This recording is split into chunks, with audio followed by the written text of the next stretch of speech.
Okay guys, first move tayo guys. Kailangan natin ng laya guys.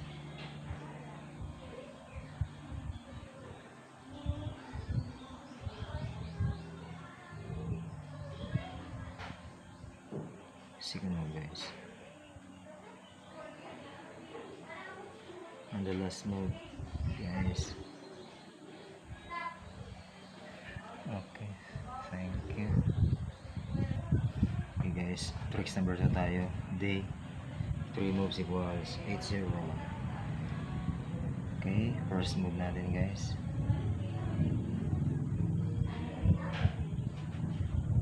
Second move guys.